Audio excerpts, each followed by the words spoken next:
안녕하세요. 숲으로 가는 길입니다. 오늘의 책 프레임, 저자 최인철, 펴낸 곳 21세기 북스. 우리는 같은 것을 보고도 다른 판단을 합니다. 같은 상황에서도 사람마다 다른 판단을 하죠. 더 좋은 판단을 할 수도 있고 그렇지 못할 수도 있습니다.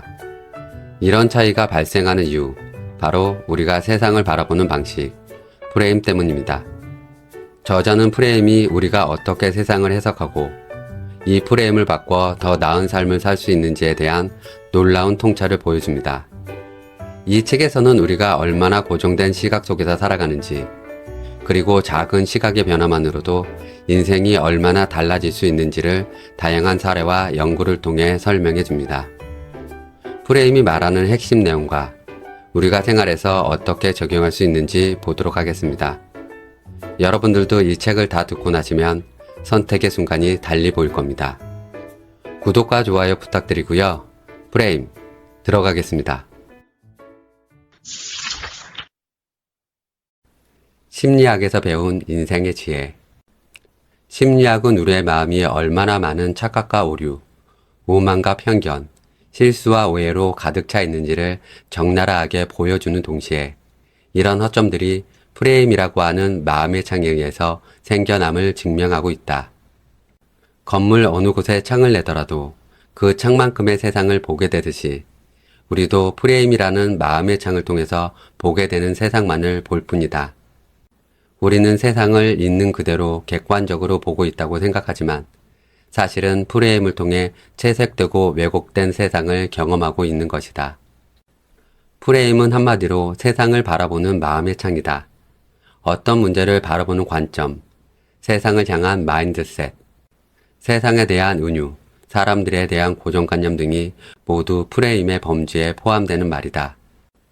프레임은 특정한 방향으로 세상을 보도록 이끄는 조력자의 역할을 하지만 동시에 우리가 보는 세상을 제한하는 검열관의 역할도 한다. 다수를 위해서는 때로 소수가 희생될 수 있다. 이 주장에 찬성하는가 반대하는가? 답을 하기가 쉽지 않다. 그 이유는 맥락이 주어져 있지 않기 때문이다. 그러나 구체적인 맥락이 제공되면 이 질문에 대한 답은 쉬워진다. 유명한 트롤리 딜레마의 맥락에서 질문을 살펴보자. 달리던 트롤리가 고장이 나서 내부에서는 방향을 조절할 수 없게 되었다. 트롤리의 방향을 조절할 수 있는 유일한 길은 철로 옆에 막대기 스위치를 올리는 것. 이 스위치를 올리면 트롤리는 현재의 진행 방향을 바꾸면서 오른쪽 선로로 진행하고 가만히 두면 왼쪽으로 진행한다. 왼쪽 선로에서는 5명의 인부가 공사 중이다. 이들은 트롤리가 오는 것을 모르고 있기 때문에 가만히 놔두면 모두 죽을 수 있는 상황이다. 만약 트롤리가 오른쪽으로 방향을 바꾸면 거기서 공사를 하고 있는 한 사람만 죽고 왼쪽 선로에서 일하던 5명은 살게 된다. 당신이라면 어떻게 하겠는가? 연구에 의하면 이 맥락에서는 연구 참여자 중 다수가 기차의 방향을 바꾸겠다고 선택한다. 그 어느 쪽도 절대적으로 옳다고 할 수는 없지만 다수를 위해서 소수가 희생되는 것이 정당화될 수 있다고 생각하기 때문이다. 이제 맥락을 바꾸어 보자. 트롤리가 고장난 상태인 것과 그대로 두면 선로에서 일하던 인부 5명이 죽게 된다는 점은 동일하다. 다만 이번에는 기찻길 위 다리에 당신이 서 있고 당신 앞에 건장한 남자가 서 있다. 만일 당신이 뒤에서 그 남자를 밀면 그 남자는 선로로 떨어지고 트롤리는 그 남자를 치면서 멈출 것이다. 결과적으로는 5명의 인부는 살게 된다. 이 경우라면 어떻게 하겠는가? 가만히 있음으로써 5명의 인부를 죽게 둘 것인가? 아니면 당신 앞에 남자를 밀어서 5명을 살릴 것인가? 연구에 따르면 이 경우에는 소수만이 다리 위의 남자를 희생시키겠다고 선택한다. 아무리 다수를 위한다고 해도 소수를 희생시키는 일을 정당화할 수 없다고 생각하기 때문이다. 왜 전자의 경우에는 다수를 위해서 소수가 희생되어도 좋다는 선택을 하고 후자의 경우에는 어떤 경우에서라도 다수를 위한다는 명목으로 소수가 희생되어서는 안 된다는 선택을 하게 될까? 우리의 변덕 때문일까? 아니다. 프레임, 즉 맥락이 다르기 때문이다. 맥락을 고려하지 않고 어떤 판단을 내리기란 어렵고 맥락을 공유하지 않은 사람들끼리 의견의 일치를 보기란 불가능에 가깝다. 우리는 다수를 위해서는 소수가 희생되어도 된다고 생각하는 존재이면서 동시에 어떤 경우에서라도 다수를 위한다는 명분으로 소수가 희생되어서는 안 된다고 생각하는 이중적인 존재다. 프레임의 변화, 즉 맥락의 변화는 이처럼 우리에게 다양한 얼굴을 만들어낸다. 그러므로 선거에 당선된 뒤 생각이 달라진 정치인에게 변절자란 말을 쉽게 쓰는 것은 적절치 않다. 그가 후보로서 접했던 맥락과 실무자로서 접했던 맥락이 다를 수 있기 때문이다. 승진 전과 후의 모습이 달라진 것, 결혼 전과 후의 모습이 달라진 것도 같은 이유다. 어떤 상황에 처하기 전에는 보지 못하던 것들이 이후의 맥락에서는 보이게 되기 마련이다. 역지사지의 심정이란 다름 아닌 상대의 맥락을 이해해 주는 것이다. 한 연구에서 초콜릿의 맛을 평가하는 실험을 했다.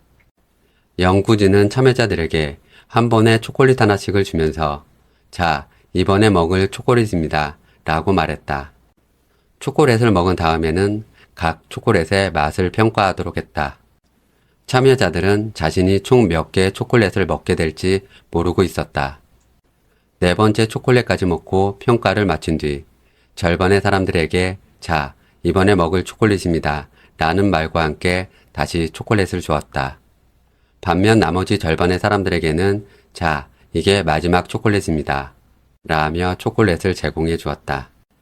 두 집단 모두 동일한 초콜릿을 먹었지만 한쪽은 마지막 초콜릿으로 알고 먹고 다른 한쪽은 다음에도 다른 초콜릿이 제공될 것이라고 믿고 먹었다.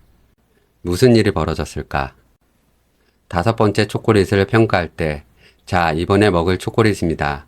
라는 말을 들었던 사람들보다 자, 이제 마지막 초콜릿입니다. 라는 말을 들었던 사람들이 훨씬 긍정적으로 평가하였다. 그뿐 아니다. 지금까지 먹은 5개의 초콜릿 중 가장 마음에 드는 하나를 고르라고 했다. 자, 이제 마지막 초콜릿입니다. 라고 들었던 사람들 중에서는 무려 64%가 다섯 번째 초콜릿을 선택했지만 자, 이제 먹을 초콜릿입니다. 라고 들었던 사람 중에서는 22%만이 다섯 번째 초콜릿을 선택했다. 5개 중 1개를 아무거나 선택한 것과 같은 셈이다.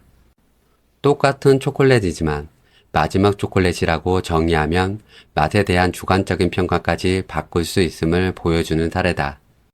어떤 것에 대하여 마지막이라는 가정을 갖게 되면 우리는 가장 좋은 것이 나오리라고 기대한다.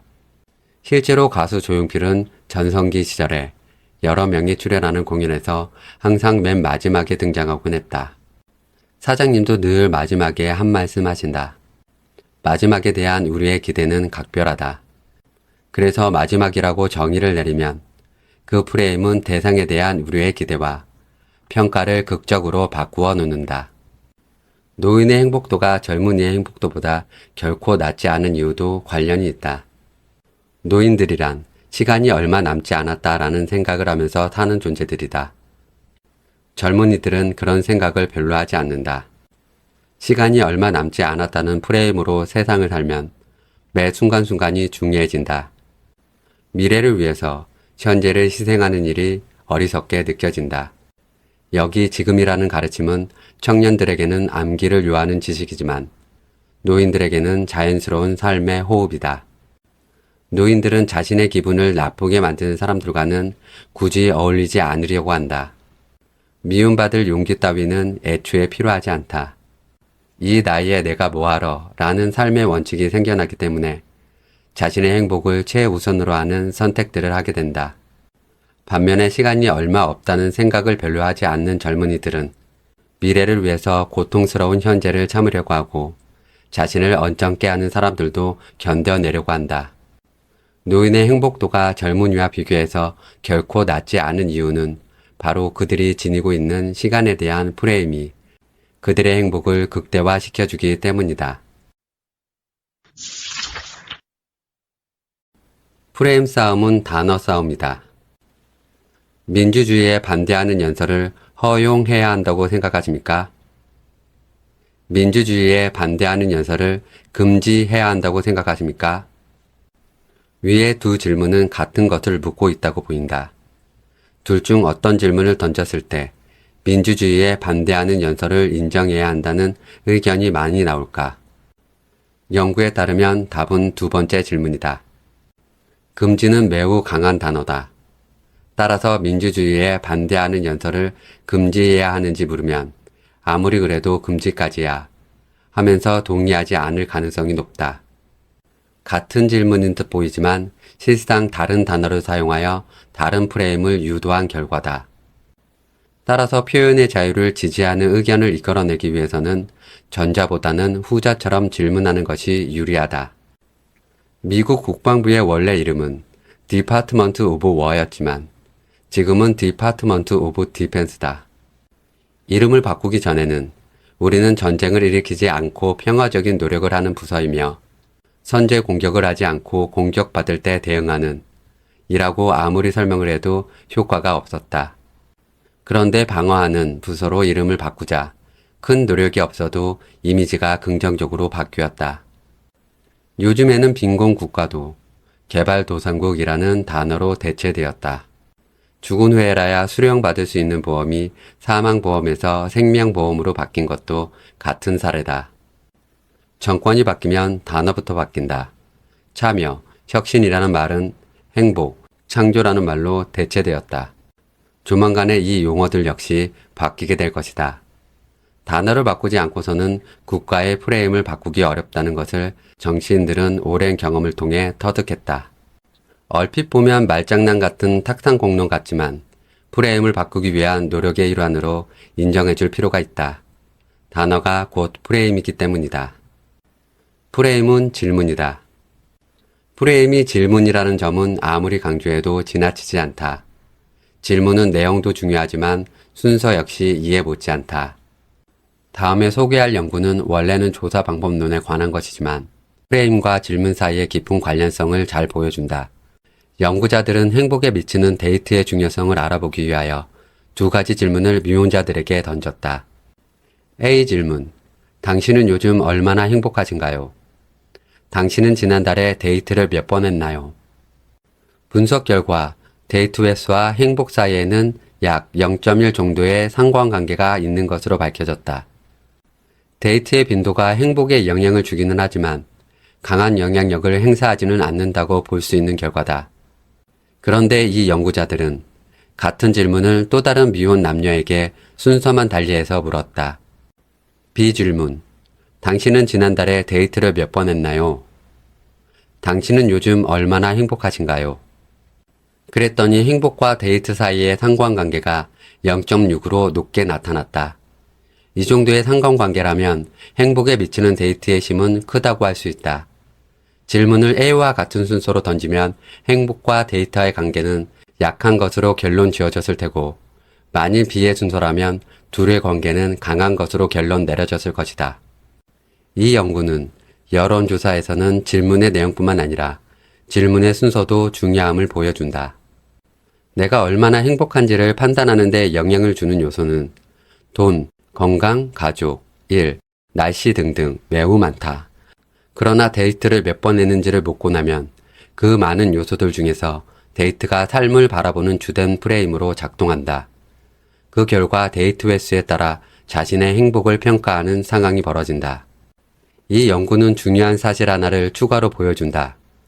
바로 내가 얼마나 행복한지를 판단하기 직전에 던진 질문들이 내 인생을 평가하는 주된 프레임이 된다는 사실이다.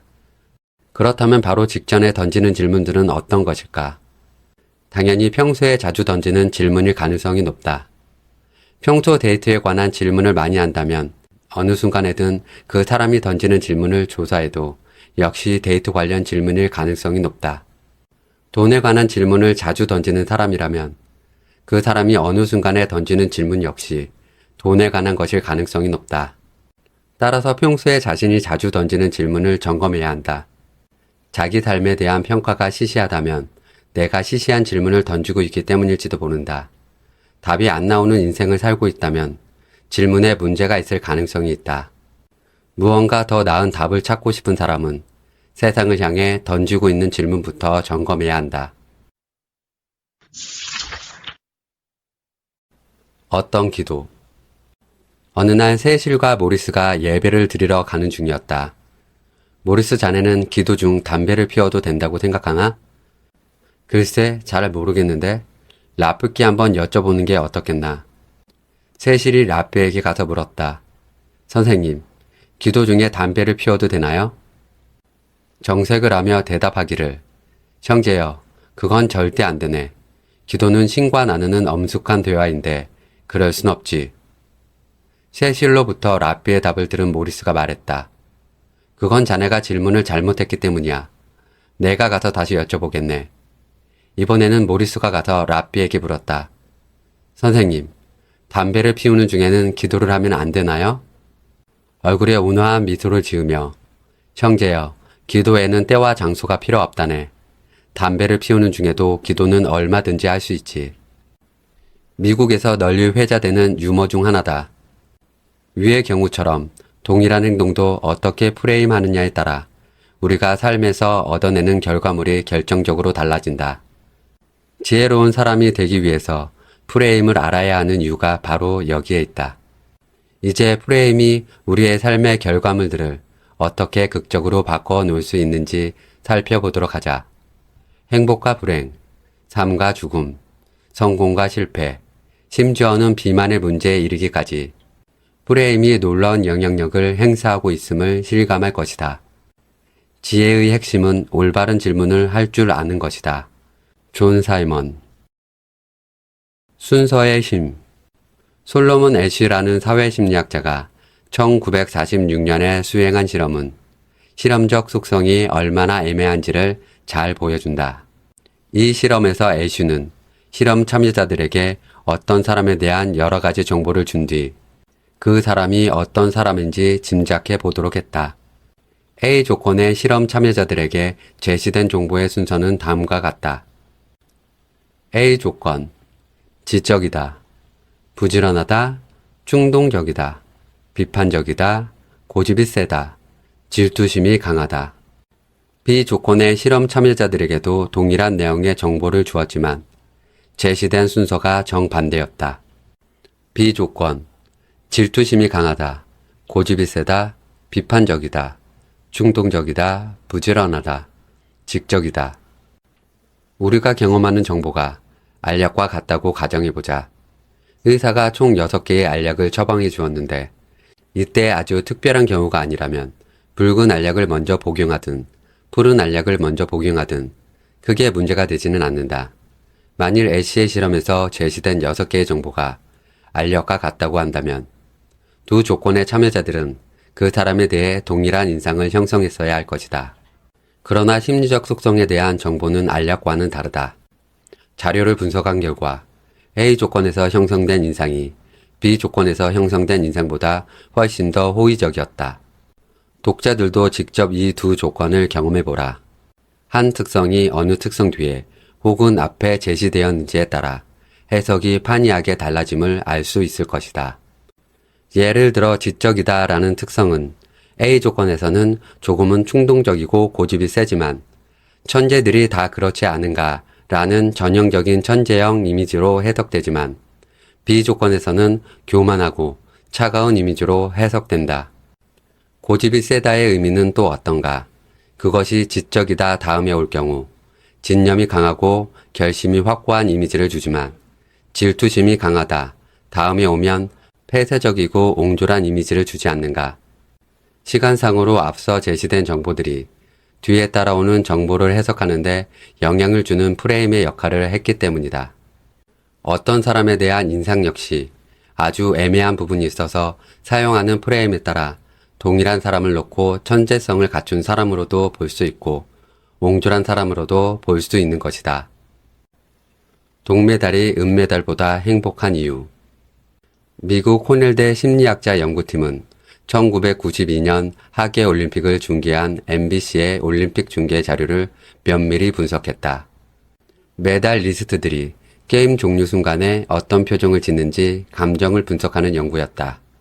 연구팀은 실험 관찰자들에게 분석이 가능했던 23명의 은메달 리스트와 18명의 동메달 리스트의 얼굴 표정을 보고 이들의 감정이 비통에 가까운지 환희에 가까운지 10점 만점으로 평정하게 했다. 뿐만 아니라 시상식에서 선수들이 보이는 감정을 동일한 방법으로 평정하게 했다. 시상식에서 감정을 알아보기 위해 은메달리스트 20명과 동메달리스트 15명의 시상식 장면을 분석하게 했다. 분석 결과 게임이 종료되고 메달 색깔이 결정되는 순간 동메달리스트의 행복 점수는 10점 만점에 7.1로 나타났다. 비통보다는 환희에 더 가까운 점수였다. 그러나 은메달리스트의 행복 점수는 고작 4.8로 평정되었다. 환희와는 거리가 먼 감정 표현이었다. 객관적인 성취의 크기로 보자면 은메달리스트가 동메달리스트보다 더 큰 성취를 이룬 것은 분명하다. 그러나 은메달리스트와 동메달리스트가 주관적으로 경험한 성취의 크기는 이와는 반대였다. 시상식에서도 이들의 감정 표현은 역전되지 않았다. 동메달리스트의 행복 점수는 5.7이었지만 은메달리스트는 4.3에 그쳤다. 이 연구팀은 여기서 한 걸음 더 나아가 은메달리스트와 동메달리스트의 인터뷰 내용도 분석했다. 해당 선수들이 인터뷰를 하는 동안 거의 할 뻔했는데 라는 아쉬움을 드러내는지 아니면 적어도 이것만큼은 이루었다 라는 만족감을 나타내는지를 확인했다. 분석 결과 동메달리스트의 인터뷰에서는 만족감이 더 많이 표출되었고 은메달리스트의 경우 아쉽다는 표현이 압도적으로 많았다. 왜 은메달리스트가 동메달리스트보다 더 만족하지 못할까? 선수들이 자신이 거둔 객관적인 성취를 가상의 성취와 비교함으로써 객관적인 성취를 주관적으로 재해석했기 때문이다. 은메달리스트들에게 그 가상의 성취는 당연히 금메달이었다. 2세트에 서브 실수만 하지 않았더라면 금메달을 딸 수 있었을 텐데 최고 도달점인 금메달과 비교한 은메달의 주관적인 크기는 선수 입장에서는 실망스러운 것이다. 반면 동메달리스트들이 비교한 가상의 성취는 노메달이었다. 까딱 잘못했으면 4위에 그칠 뻔했기 때문에 동메달의 주관적인 가치는 은메달의 행복 점수를 뛰어넘을 수밖에 없다. 객관적으로 보자면 더 낮은 성취를 거둔 동메달리스트가 더 높은 성취를 거둔 은메달리스트보다 더 행복했다는 얘기다. 이는 C를 피하고 간신히 B를 받은 학생이 아쉽게 A를 놓치고 B를 받은 학생보다 더 만족스러워하는 것과 같은 이치다. 물리적으로 동일한 시각, 자극들이 주변의 자극에 의해 다르게 해석되듯 성취의 크기도 다른 성취와의 비교를 통해 달리 해석된다. 이처럼 공간상의 비교, 시간상의 비교, 심지어 상상 속의 비교에 의해서도 현실은 주관적으로 재구성된다. 그만큼 우리의 현실은 본질적으로 애매성을 가지고 있다. 자기 프레임, 세상의 중심은 나. 오래전에 전파 견문록이라는 TV 프로그램이 있었다. 어린아이들이 자신의 눈높이에서 어떤 대상을 설명하면 출연한 연예인들이 팀을 나누어 아이가 무엇을 설명하는지 알아맞히는 오락 프로그램이었다. 어떤 대상을 어린아이의 눈높이로 설명하기 때문에 그 설명만으로는 문제를 맞히기가 쉽지 않다. 전파 견문록에 나왔던 문제 몇 가지를 제시하니 독자들도 한번 맞춰보기 바란다. 엄마는 놀라고 아빠는 눌러요. 이 사람만 가고 나면 막 혼나요. 제가 100점 맞으면 엄마 아빠가 하는 말이에요. 이게 없으면 노래를 못해요. 이것은 언제나 출렁거려요. 이 프로그램이 재밌는 이유는 동일한 사물에 대한 어린이의 프레임과 어른의 프레임을 비교해서 볼 수 있기 때문이다. 오랫동안 길들여진 프레임에 갇혀 쩔쩔매는 어른들의 모습을 보는 것은 이 프로그램의 묘미다. 그러나 여기에 재미를 한층 더하는 요소가 있는데 바로 프로그램 중간에 시청자들에게만 정답이 공개된다는 점이다. 답을 알고 있는 시청자 입장에서는 답을 맞히지 못하는 패널들이 우스워 보인다. 저렇게까지 힌트를 주었는데도 못 맞히나? 하면서 패널들을 깎아내리기까지 한다. 애매하게만 들리던 어린아이의 힌트도 답을 알고 보면 전혀 애매하지 않으며 심지어 아주 적절한 힌트라고 여겨진다. 나는 답을 알고 있기 때문에 힌트가 분명하게 이해되는 사실을 관과한 채 자신은 답을 몰라도 이 정도의 문제는 맞힐 수 있었을 것이라는 기분 좋은 착각을 즐긴다. 과연 여러분은 앞에서 제시한 힌트를 보고 정답을 찾았는가?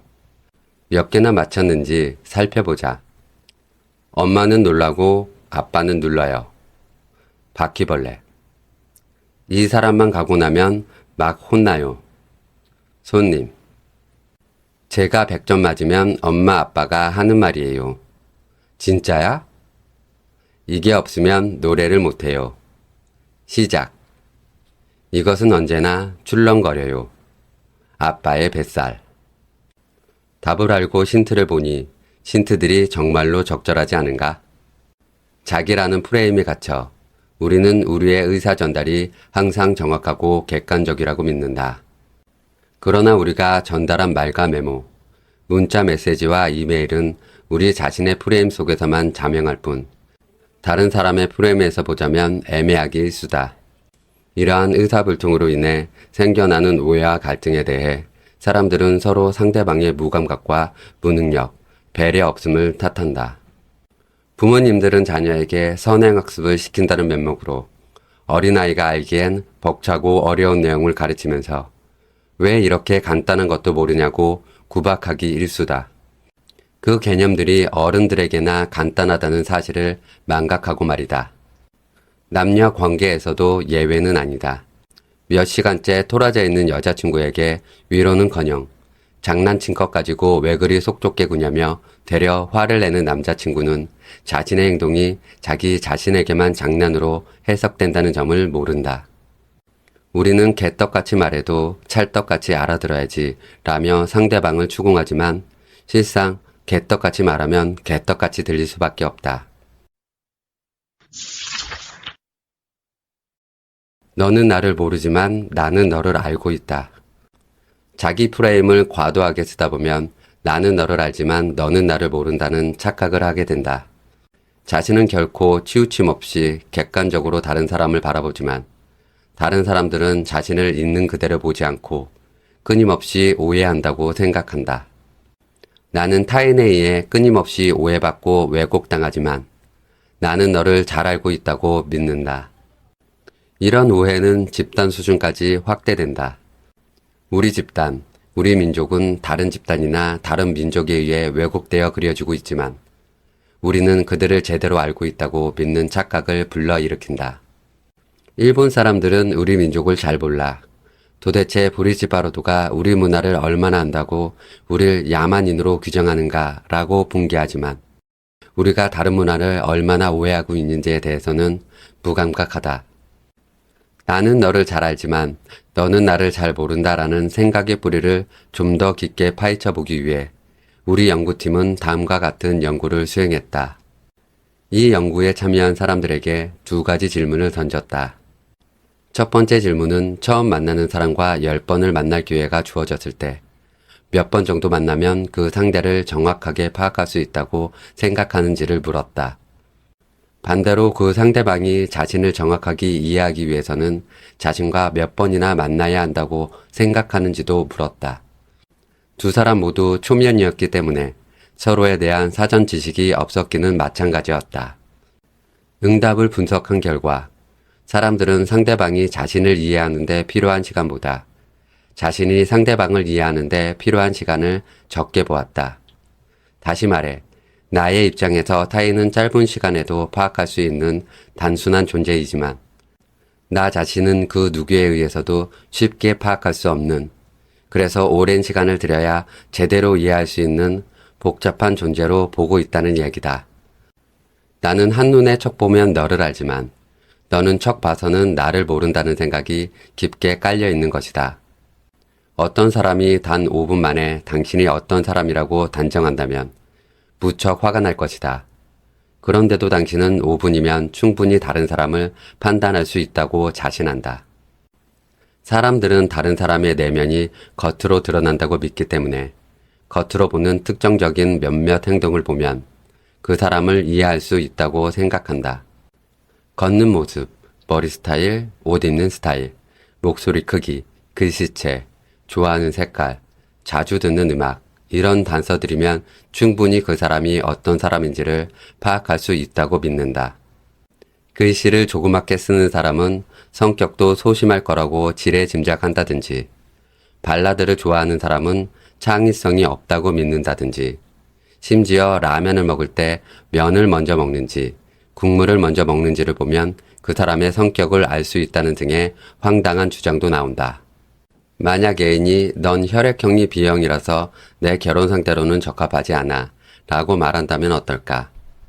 또 당신은 너무 소심해 라고 말하는 상대에게 왜 그렇게 생각하느냐고 물었더니 넌 글씨를 너무 작게 써 라는 대답이 돌아왔다면, 편안한 자세로 앉아서 발라드를 감상한다는 이유로 상사가 더 이상 창의적인 일을 맡기지 않는다면, 당신이 이런 상황을 겪는다면 분명 어이없어하며 자신이 제대로 평가받지 못한다고 발끈할 것이다. 어떻게 감히 그런 사소한 이유를 가지고 나의 내면을 판단할 수 있단 말인가 하고 말이다. 그러니 오해하지 말자. 나는 너를 알지만 너는 나를 모른다는 생각은 자기중심성이 만들어낸 착각이고 미신일 뿐이다. 정답은 나도 너를 모르고 너도 나를 모른다거나 나는 내가 나를 아는 정도만 너를 안다이다. 예수님도 고향 사람들로부터는 인정받지 못했어라는 멋진 비유까지 들어가면서 난 지금 오해받고 있다고 착각하지 마라. 더 큰 오해는 내가 남을 알고 있다는 바로 그것이다. 심리학자들은 자기를 가리켜 독재 정권이라고 부른다. 국민들이 읽고 말하는 것까지 간섭하고 통제하는 독재 정권처럼 자기라는 것이 우리가 세상을 바라보는 방식을 일반적으로 결정해 버리기 때문이다. 이런 자기중심성에서 벗어나는 순간 삶의 여러 면에서 놀라운 변화가 일어난다. 정신병리학자들은 주변에서 일어나는 모든 일들을 자기 자신과 관련시켜 해석하는 경향이야말로 정신건강을 해치는 주범 중 하나라고 지적한다. 많은 심리학자 연구들은 자기에 대한 지나친 생각이 남들과 자기 자신을 자주 비교하게 만들고 결국 행복을 저하시킨다는 점을 잘 보여준다. 자기 자신이 세상을 바라보는 소통의 창구가 되는 것을 막을 순 없다. 하지만 지혜는 우리에게 이런 자기중심성이 만들어내는 한계 앞에서 철저하게 겸허해질 것을 요구한다. 과거는 현재의 관점에서만 질서정연하게 보인다는 점을 기억한다면 내 그럴 줄 알았지 라고 외치며 자신의 똑똑함을 자랑하거나 합리화하는 어리석음을 범하지 않을 것이다. 현재가 만들어내는 미래의 장밋빛 착각을 제대로 직시하는 것 또한 반드시 갖추어야 할 지혜로운 습관이다. 우리가 고대인이라고 지칭하는 사람들은 당대의 자신을 고대인이라고 생각하지 않았다. 현재의 관점에서 우리가 그렇게 부를 뿐이다. 고대인들을 현재의 프레임으로 볼 때는 위계하고 열등해 보이지만 그들은 스스로 그렇게 생각한 적이 없을 것이다. 또한 우리가 과도기라고 부르는 시기에 살았던 사람들도 결코 자신들의 삶이 과거와 미래를 연결해주는 과도기적 삶이라고 지각하며 살지는 않았을 것이다. 앞으로 수백, 수천 년이 지나면 우리가 살고 있는 현재도 후손에 의해 고대로 규정되거나 과도기, 격변기가 될 수 있고 어쩌면 암흑기로 불릴지도 모른다. 미래의 후손들이 그들을 현재 시점에서 과거를 평가할 것이 분명하기 때문이다. 미래를 보는 시각도 우리가 현재 어떤 상황에 처해 있는지에 따라 달라진다. 이처럼 현재는 과거와 미래를 해석하는 핵심 프레임으로 작동한다. 예측하기 힘든 내일의 감정. 우리가 현 시점에서 내리는 선택과 판단은 미래에 누리게 될 것들에 가는 것이다. 가령 금요일 저녁에 무슨 영화를 볼 것인지를 수요일에 결정하고 예약하고 여름에 휴가를 어디로 갈 것인지를 봄에 결정해서 미리 예약한다. 미래의 평생 직업을 어린 시절에 예측해서 정하고 심지어는 죽은 후에 장례를 어떻게 치를지도 죽기 전에 결정한다. 따라서 어떻게 보면 우리의 삶의 질은 미래 감정에 대해 우리가 현재 내리는 예측의 정확성에 달려 있다고 할 수 있다. 그런데 아쉽게도 이 분야의 연구들은 미래의 감정에 대한 우리의 예측이 정확하지 않다는 것을 거듭 보여준다. 점심에 된장찌개를 먹은 사람이 식사를 마치자마자 다음날 점심 메뉴를 미리 정하는 상황을 생각해보자. 이 사람이 가장 좋아하는 음식은 된장찌개다. 그럼에도 이 사람이 내일 점심 때 또다시 된장찌개를 먹겠다고 결정할 확률은 생각보다 낮다. 왜냐하면 내일도 된장찌개를 먹으면 지겨울 것이라고 예상하기 때문이다. 아마도 인생의 묘미인 다양성을 추구하기 위해 스파게티나 비빔밥을 선택할지도 모른다. 그러나 연구에 따르면 그 다음날도 된장찌개를 먹을 때 만족감이 더 큰 것으로 나타났다. 왜냐하면 내일 점심을 먹기까지는 오늘 저녁과 내일 아침 두 끼를 더 먹어야 하므로 점심에 된장찌개를 또 먹어도 같은 음식을 연이어 먹는 것이 아니기 때문이다. 그런데 왜 이 사람은 자신에게 가장 큰 만족감을 안겨주는 선택을 하지 않은 것일까? 바로 현 시점에서는 미래의 시간을 제대로 상상할 수 없기 때문이다. 우리의 뇌는 미래의 24시간을 정확하게 예측할 수 없다. 예측할 때는 오늘과 내일의 사이 24시간이 수축 현상을 일으켜서 아주 짧게 느껴진다. 미래의 24시간 동안 벌어지게 될 많은 일들이 배제된 채 상상하기 때문에 오늘의 점심과 내일의 점심이 마치 바로 연이어서 이루어지는 두 번의 식사처럼 느껴지는 것이다. 그렇기 때문에 같은 음식을 연달아 두 번 먹는 어리석은 실수를 저지르지 않으려고 한다. 그러나 실제로 일어나게 될 미래의 24시간 동안에 최소한 식사를 두 번이나 더 하게 되고 중간에 간식도 먹을 것이며 술을 마실 수도 있다. 회의도 할 것이며 친구를 만나기도 하고 그 외에 많은 예기치 않은 일들을 겪게 될 것이다. 그런데도 현재의 예측 속에서 경험하는 미래의 시간 속에서는 그런 세부 사항들이 생략된 채 현재와 미래가 바로 연달아 일어나는 것처럼 여겨진다. 지금 당장 냉장고를 열어보라. 사놓고 한 번도 사용하지 않은 새로운 소스나 재료가 눈에 띌 것이다. 주말에 일치일치 장을 한꺼번에 보는 가정일수록 사용하지 않는 재료들이 더 많이 쌓여 있을 것이다. 일주일 식단을 미리 짜기 때문에 아무리 좋아하는 음식이라도 같은 것만 계속 먹을 수는 없다는 생각에 색다른 음식 재료를 사들인다. 그러나 막상 식사 시간이 되면 평소에 즐겨 먹는 음식들 위주로 식단을 준비하게 된다. 결국 야심차게 사들였던 이색적인 소스나 재료는 냉장고 속에 고스란히 잠든다. 미래에 무엇을 할지 선택해야 할 때는 가장 좋아하는 것을 반복적으로 선택하는 편이 좋다. 그 편이 이것저것 다양하게 섞어놓은 종합선물 세트를 골랐을 때보다 실제 만족도가 더 크다는 점을 기억할 필요가 있다. 마음의 면역체계. 미래를 예측할 때 현재에 존재하는 것들만 영향을 주는 것이 아니다. 현재에 존재하지 않는 것들 역시 결정적인 역할을 할 수 있다. 그런 요인 가운데 특히 중요한 것은 부정적인 사건에 직면했을 때 작동하게 되는 마음속의 면역체다. 우리 몸에 질병이 들어왔을 때 몸을 보호하기 위해 작동하는 면역체계가 존재하듯이 마음에도 심리적 면역체계가 존재한다.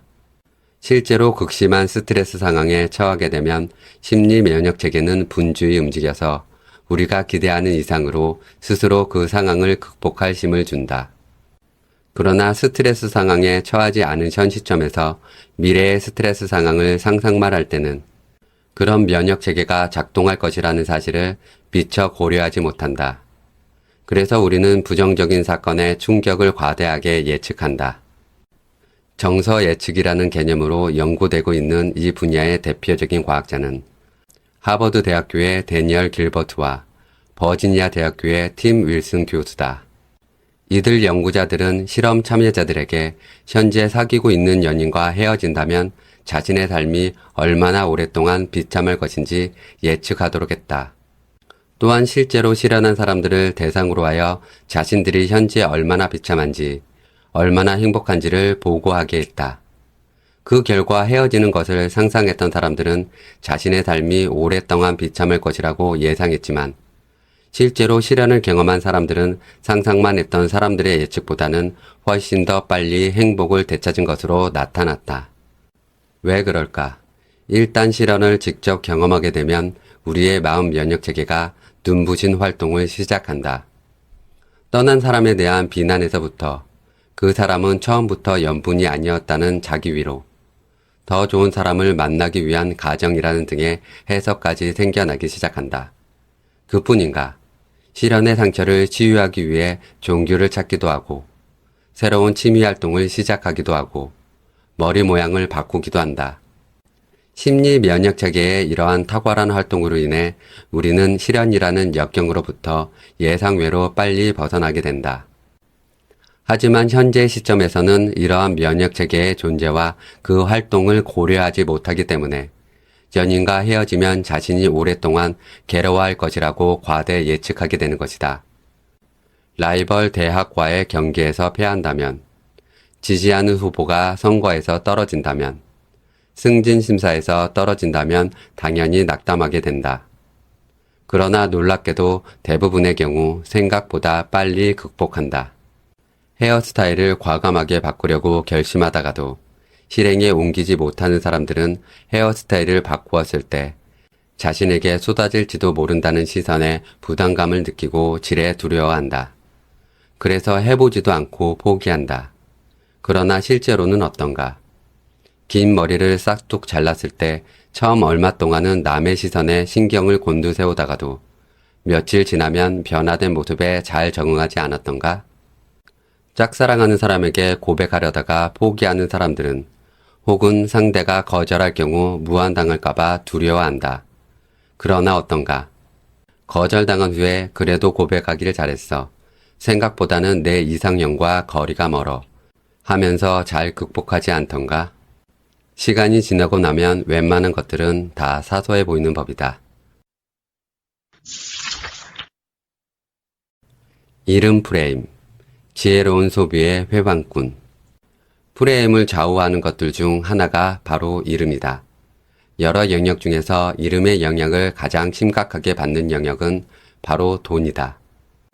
돈에 붙여지는 이름에 따라 돈을 다르게 쓰게 된다는 이 단순한 원리 하나만 잊지 않고 산다면 큰 부자는 못 되더라도 지혜로운 부자는 되고도 남을 것이다.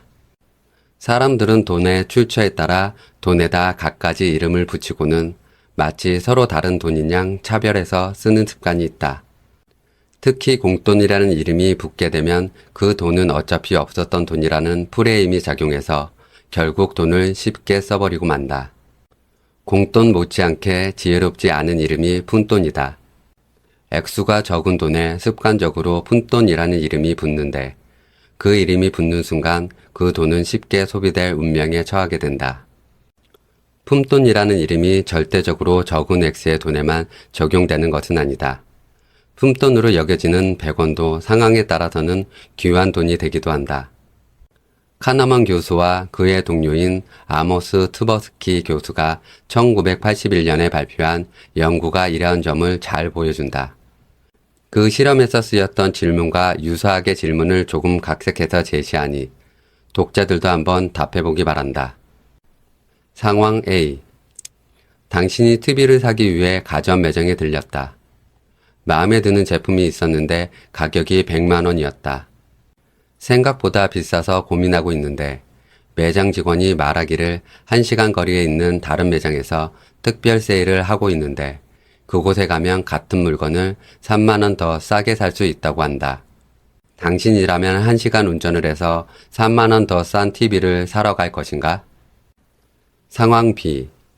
당신이 전자계산기를 사기 위해 가전 매장에 들렸다. 마음에 드는 계산기가 있는데 가격이 5만 원이었다. 생각보다 비싸서 고민하고 있는데 매장 직원이 말하기를 1시간 거리에 있는 다른 매장에 가면 특별 세일을 하고 있는데 그곳에 가면 같은 물건을 3만 원 더 싸게 살 수 있다고 한다. 당신이라면 1시간 운전을 해서 3만 원 더 싼 계산기를 사러 갈 것인가? 이 질문을 받은 대다수의 사람들은 100만 원짜리 TV를 3만 원 더 싸게 사기 위해서 1시간씩 운전을 하지는 않겠지만 5만 원짜리 전자계산기를 3만 원 더 싸게 사기 위해서는 기꺼이 그렇게 하겠다고 대답했다. 그러나 두 가지 상황 모두 절약할 수 있는 절대 액수는 3만 원으로 동일하다.